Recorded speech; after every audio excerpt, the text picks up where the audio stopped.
youtube.com/MayhewMayhem. That's youtube.com/MayhewMayhem.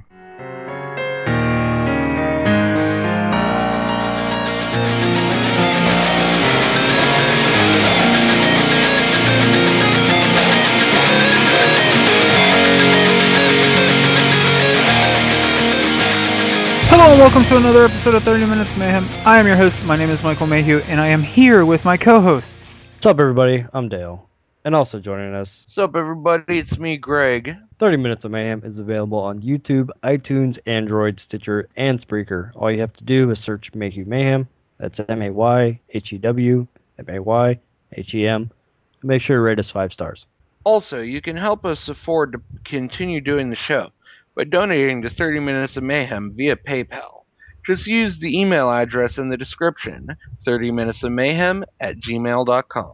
This episode is segments that I have picked from episodes 1 through 36 as my favorite segments. The first segment I picked was from episode 12, the Ryan from the Headlines, IRS. The IRS lady doesn't gotta do the guy's taxes, but she fucks them in the way that you would normally consider good. But he apparently didn't like it so much because his taxes never got done. Why I picked this topic is because of how Ryan, well, I mean, it's Ryan from the Headlines, and it's, in my opinion, one of the best Ryan from the Headlines because of the way Ryan acts. Struggles through reading it, laughs his fucking ass off about what the content is about. To me, it was so good because Ryan couldn't take it serious, but he was trying so hard to take it serious. And because Ryan was losing his mind, it causes me to lose my fucking mind because you know how you are when somebody's laughing their ass off and you can't help but laugh at them laughing. He was laughing so hard he was trying to breathe and he couldn't.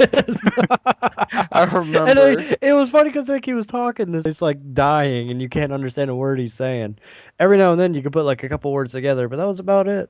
It became even funnier once we heard what it was, but as he was trying to get it out, it, you just began laughing uncontrollably. Instead of reinstating what somebody says, why not you for yourself go listen to Ryan from the Headlines from episode 12 and listen to Ryan talk about a man being raped by a tax lady. Apparently everybody's Southern tonight. Fire the goddamn there, boy, I'll get you a big meat right in your mouth. You got a pretty mouth there, boy. I want to take you down by the I'm gonna make you squeal like a pig. down by the river. You're gonna squeal like you by the river. Nobody's gonna know anything either, cause you ain't gonna tell nobody. Oh god. I didn't even think it was that funny. Oh my god. My interest was out of fucking nowhere and way over the top, and I just couldn't. I've heard it so many times that I've heard it a handful of times before, but I don't know. There's that pig meat in your mouth part at the end there. Oh shit.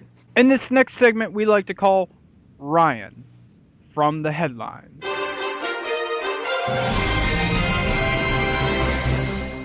And today's topic is IRS agent seduced me, then didn't help me with audit. I felt like a cheap whore, says Vincent in August 2011 at 9 p.m. on a warm night in Eugene, Oregon.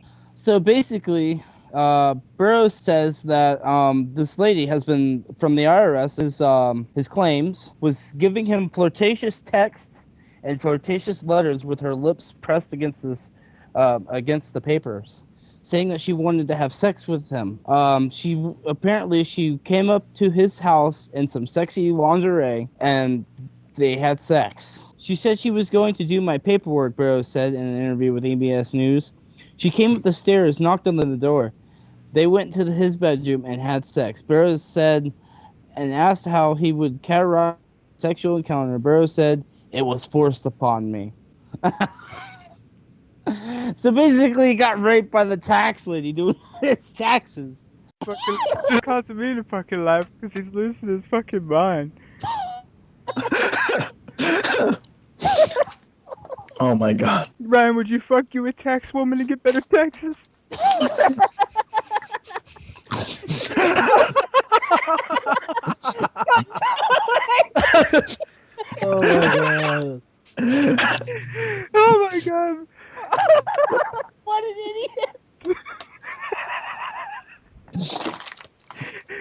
my god.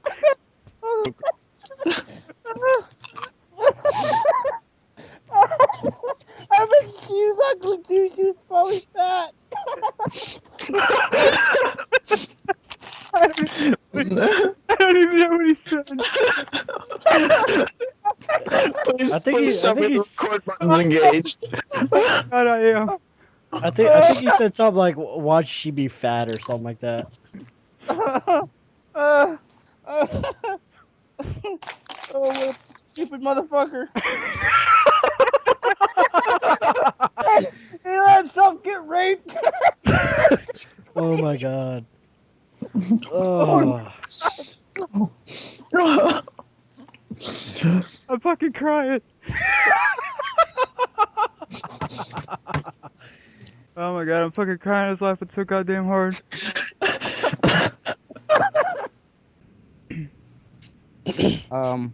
She said, So she tricked him into sex and didn't even do his taxes? yeah, apparently. Don't you just fucking hate that? So he got fucked more of the ways than one. Yeah, he got fucked in more ways than one. That's gonna suck if you think about it. Now, how- Some chick's about to come over and do your taxes, right? You're like, all right, cool. Burroughs And she said fucking begs you, Anderson- so you're like, hell yeah. And then she's like, no, I can't help you. How often does a female trick a male into sex? Not very. Well, they said that years ago, Burroughs said he was making good money as a contractor. When the economy hit the skids, his business dried up, quashing his hopes of becoming a full-time motorcycle racer. He got behind on his taxes by about $20,000 figured. When the call came from the IRS a couple years later, it was Aberson on the line. "Oh, wait a minute. I think I know you," Burroughs said. I go, "Okay, how do you know me?" And she goes, "Do you race motorcycles?" Burroughs said Aberson texted him a picture of herself, but he did not recognize her. When Aberson told him he was being audited, Burroughs said it hit him hard. It's like And according to Burroughs, he says, "I am a stress case. I feel I'm going to cry right now, but I'm trying not to," he said. He's gonna cry.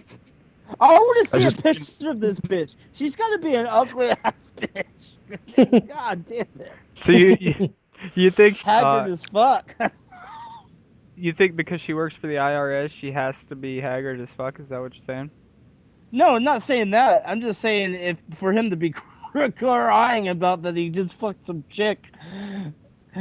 Have you ever had that reaction before, Ryan? You fuck a chick and then you feel like crying afterwards? Because she was so Never. ugly? No. So you're saying you've never had sex with an ugly girl? Yeah. I actually honestly never really I don't know. I probably did if I was really totally drunk. Nick, have you ever wanted to cry after sex before? I've done it before. I've cried after sex before twice. Bitch said she was fucking selling Girl Scout. Fucking nabbed her in, went through her bag. No fucking Girl Scout cookies. What the fuck? All there was a piece of fucking paper. It's like, fill out what cookies you want. That's not how you fucking sell Girl Scout cookies. And that's not how I get free fucking cookies. God damn it. So now she's buried in my backyard, and I cried after. A week or so after the audit began, Burroughs said he hadn't gathered the papers he needed. He said Aberson asked about stopping by to give him a hand. He agreed. Then when the encounter allegedly occurred, Burroughs described in greater detail what happened. She just pushed, and I kind of went back and I landed like that. And she immediately came over, got on top of me, and started kissing me. Then she leaned up and started tearing my shirt off. Oh my. She's a freaky bitch. 50 Shades of Grey, IRS style. They went into the bedrooms, Burroughs went on. She put up there like this and flopped on the bed and then pulled me on top of her, and she was kissing me, and then she rolled over on top of me. When she finished removed her clothes, and things happened. If you want to check out the full segment, remember it's from episode 12, Ryan from the Headlines. Favorite segment, I picked one that I think quite a few of us actually picked, but it ended up on my list, and that's from episode 22, Have you ever caught someone masturbating or having sex, or have you ever been caught masturbating or having sex? Or, as I like to just limit it down to, caught jerkin. Why did I love this segment? I felt like everyone had a pretty good answer. I mean, Raven's answer lacked a little bit. I felt like it was just hilarious because it's one of them things that really people don't talk about. You know, people don't talk about being caught. You may like joke with your friends about jerking off or fucking or whatever. You don't really talk about being caught. Or maybe you do. Maybe you're a sick fuck and that's the kind of thing that you normally talk about. I don't know. I don't feel like everyone talks about that on a normal basis, and I liked everyone's answers and found them quite entertaining. Larry's was the best. Because, like, all of a sudden, like, you just jumps in with his hand still in his pants. I can't remember if I was there in person when that one happened or if I was there for one of the other times that it happened, because that had happened more than once. Because I remember one time, I remember Ryan being there when it happened. What do you think, Greg? Whose was your favorite story? I'd have to say it would be yours, Mike. Okay, it's just another one of those segments where it just seems like right out of a movie. When people have stories that seem so fucking just fake, like you're just like, there's no fucking way that you did this, and then it turns out to be true. The one that gets me in this, that actually really makes me laugh, and this is Greg's, because I can picture Greg's the best aside from myself. But I also really like Dale's because of the result of what happens when Dale gets caught. So go listen to this one. Here we go. Episode 22, Caught Jerkin. Have you ever had someone call you or catch you while you're masturbating or having sex? Or have you ever caught someone masturbating or having sex? There's never been any times where I've been caught, because usually I try to be really discreet about it, and my parents don't usually like just barge into my room whenever they want. So I mean, that helps. I have caught my brothers doing it a couple times though. Like one time I knocked on the door and I was just like, "Hey, what are you?" And he like just his like laptop shut and like hunches over his lap. He's like, "Get the fuck out of here!" And I'm like, "Oh shit!" And I like just like slammed the door and I'm like, "Oh fuck!" Sorry, bro. God damn. So you like go in to ask him a question and he's in there trying to take care of business. He just fucking starts screaming at you. Yeah, well, yeah, I mean, because like he just like I knock on the door to let him know I'm coming in, but instead of saying anything, because I wait a while, he just ignores me, and I'm like, and I creak open the door a bit, and I'm like, "Can I?" And then he just slams the thing shut and like hunches over and like looks at me and screams, "Get the fuck out!" And I'm just like, "Oh shit!" That had to have been a fucking awkward ass situation. Oh god, it is. How did you face him like after that? Eye contact was not made the rest of the day. That's true. I don't think we ever did make eye contact for the rest of the day. Like, when was the next time you spoke to him? Later that day, I mean, he cooled off after a couple hours and like didn't seem to remember it actually. So He tried to pretend. I'm pretty sure both of you happen. like felt shame. well, I don't know. I felt bad that I walked in on him. I was like, "Oh shit! I didn't mean to interrupt your private time." See, and because of you, he probably couldn't finish. Right? He was like nervous. He was like wondering if he should just finish or. Is my door gonna open again? Probably one of the funniest ones that I've like caught somebody while they were like beating their shit. Dale and Mike know him. Dwayne, his little brother. Oh my god! Like straight up, it's like we're like just chilling in his playing video games, and it's like we start like hearing like moaning coming from the living room. We're just like, what the fuck is going on? We're just like, what's happening? And as soon as we get out into the hall, we start walking down, and we realize there's porn on the TV in the living room. So we start sneaking, and his little brother's just like sitting there fucking going at it. Like he's just sitting there just going to town. Like he's just beating it so bad. Like I'm pretty sure it's not there. And all of a sudden Like you hear Dwayne. Stepchild. You hear Dwayne, "What the fuck are you doing?" He's like, "Oh my god! Oh my god!" He like throws the TV remote on the ground with his hand in his pants and he just runs into his bedroom. Like leaves the porn on and everything, and you can hear it. And like The living room's in the middle of the house. The hallway's like not too long. Like there's a bathroom and then his room, but his parents' room is just on the other side of that TV. How the hell did they not hear it?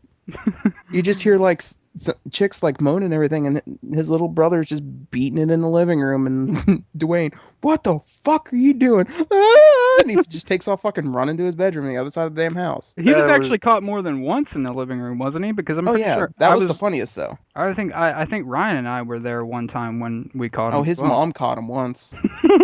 Oh my god, you do not do it in the living room unless you are absolutely 100% sure that nobody is going to be coming home. I do it all the time.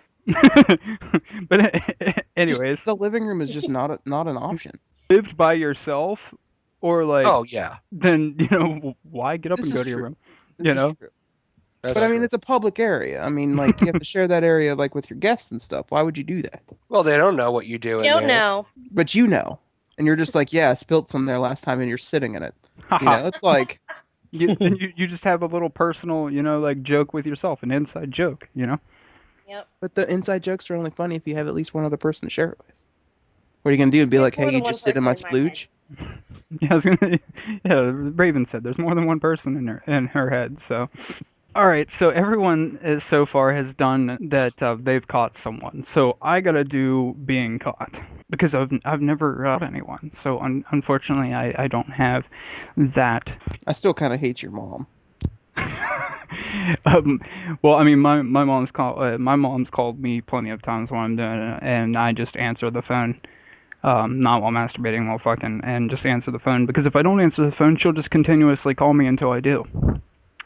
Trust me, I found that out too. The funniest time that I've ever been caught, I was okay. So the position is important. So it's like I don't know exactly what it's called, but it's like the laying down doggy position, right, to where the chick's completely flat, like on her stomach, and you're getting it from the back. That's the position that we're doing, and we're like towards the end of the bed and progressively working our way closer and closer to the end of the bed, to the point to where she can her hands over the end of the bed. Mm-hmm. So I'm just going at it, right? Didn't know my grandfather had come home, so he walks in and he's like, what the fuck? So what do?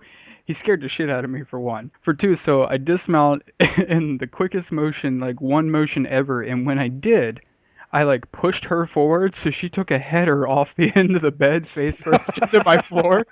Flips over, spread eagle, it's over. So I dismount from her, push her, she takes a header straight into the fucking floor.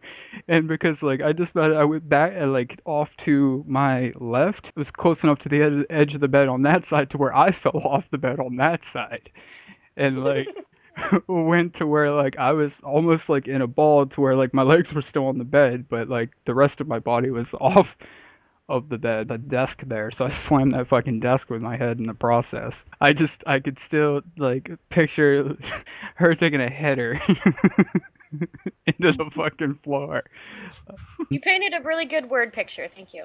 I guess you could say mine was getting caught, but nobody confronted me about it until afterwards. Like, nobody was just like, be like, what the fuck? And, there I am, like, pulling up my pants or, hunching over, slapping my laptop. My thing was, I don't know, I was young. Probably like, 14, 15, whatever. About the time you experience and finally figured out what masturbation is. I was staying at a friend's house and whatever, and I was on the couch in the living room. He was at his room, I guess, like that or whatever. I'm decided, nobody's here, whatever. I'm just gonna go ahead and rub one out. So, and I think he lived with his grandparents. So eventually, I guess, I don't know if I was making too much noise. I don't really remember, but I guess the grandmother caught me, or at least seen or something like that, but she didn't confront me. So I guess when my dad came to pick me up, I guess she told him that, like, I just go home, not think of anything of it. A couple nights later, he comes in. I forget how it all started, but it basically pretty much started with the whole like birds and the bees talk to me. I forget what happened. He was like, hey, come with me real quick. I'm gonna let's go like clean up this or whatever. So, and I remember sitting on the golf cart with him just talking about this crap. I'm like, what's going on? He's like, oh, by the way, it's you masturbating. I was like, oh. So you getting caught jerking off at your friend's house resulted in your dad giving you the birds and bees talk. Yes. It was like after the conversation was over, he's like, oh, by the way, so caught you masturbating. I was like, oh. And if you want to hear that segment in its entirety, go back and listen to episode 22. Have you ever been caught having sex, or have you ever caught someone masturbating or having sex? From episode 22. So for my third and final segment, I picked from episode 31, Corey's story, as I call it, or have you ever done something shitty to your friend, or has a friend ever done something shitty to you? So I brought Corey on to tell a story that happened a long time ago, and basically I like to say that it's foreshadowing to how I still am, and that I'm a fucked up person. So what do you guys think of that Corey's story? You know, I honestly didn't even know you did that. I thought it was hilarious. Like, I couldn't it's stop funny. laughing. I mean, I agree. It's funny as hell, but it's a dick move. Is that another one of them, the movie type things? Pretty much. It was also the way Corey told the story. He just had, like, absolutely perfect comic timing, the way he told that story. Like, he just nailed all the most ridiculous aspects of the story, like just nailed them. Like, it made them seem like so ridiculously like hilarious. He seems like one of those guys who's a great storyteller. He can be. He's one of them people like me that we like to put. We want you, when we tell the story, we want you to be there. We don't go Stephanie Meyer over the top, describe the jar in the corner, but we like to give you a lot of detail so you can really feel like you're in the story. And he does really good with that, I feel, especially in this segment. What is the most fucked up thing you've done to a friend, or that they have done to you? We've brought a friend of mine in so that he can tell a story about something I did to him. My friend's name is Corey. Hello, everybody. It's been many years ago now. This was back before I even had a license. So bicycle was pretty much everywhere I had to go. Well, one particular day, I get a phone call from Mike saying, "Dude, I need you to get over here right now." I'm like, "Dude, my mom's not home. I can't be here right now." He's like, "I don't care what you got to do, but I need you here, and I mean as fast as possible." Okay, I'm on the way. So I walk outside, and of course my bicycle is broken. And I look over, and there's my youngest sister, her bike, regular bike. It's a white bike with pink and purple all over it. The only thing I'm missing is tassels on a basket. We're talking purple rims and white tires, pink handlebar grips. Oh yeah, big burly looking dude with long hair, wearing an AC/DC t-shirt, riding this little girl's bicycle. No, it's not just up the street. No. At the time I lived like 2.5 miles away from Mike's house. And there's a bunch of hills in between. And for some odd reason, I think that was like the hottest summer I can remember. It's like 102 degrees outside, or at least it felt like it. By the time I finally make it all the way over to Mike's house, I'm pouring sweat. I can't breathe. It's so hot outside. I'm about to die. So he brings me inside. He starts pumping me full of bottles of water. I'm like, okay, what on earth is so important? I had to be here right now. He whips out this like wads of cash. They're not even like folded properly. It's just like balled up pieces of money. And he says, "I need you to go down to Metters and buy as many condoms as you can with this." I said, "Dude, are you fucking kidding me?" He's like, "I wish I was," which is a typical Michael answer. So I said, "Dude, I am not riding that him." "Oh no, this time I get to sport Michael's bike, which is a nice mountain bike, different gears, I said, "Well, give me a few more minutes so I can, pump myself full with some more water." Now, Metters gas station is not just a hop, skip, and a jump. It's like a mile and a half. So I ride my happy ass all the way down to the store. And of course, by the time I get there, I'm all pouring ass sweat again, looking just all haggard as hell. And I walk in the store, and it's like just some backwoods little country store, Metters is. And I'm looking up and down the aisles. I'm the only one in the store besides the clerk. And finally, I can't find any rubbers anywhere in the store. I'm like halfway down the first aisle, and I'm finally just like, screw it. I said, "Man, where the hell do y'all keep the condoms?" This lady just starts straight busting up laughing because she seen me ride up on a bicycle. She goes, "We keep them behind because people kept stealing the condoms." I'm like, "Well, I guess it's a good thing out here." She says, "Well, how many do you need?" I said, I just rip up this whole wadded ball of cash, and I'm like, however many that can buy me. And she just starts laughing, and she starts uncrumbling the money. And I'm like, at this point, I'm pretty well pissed. I'm like, and the sad thing is, none of these are for me.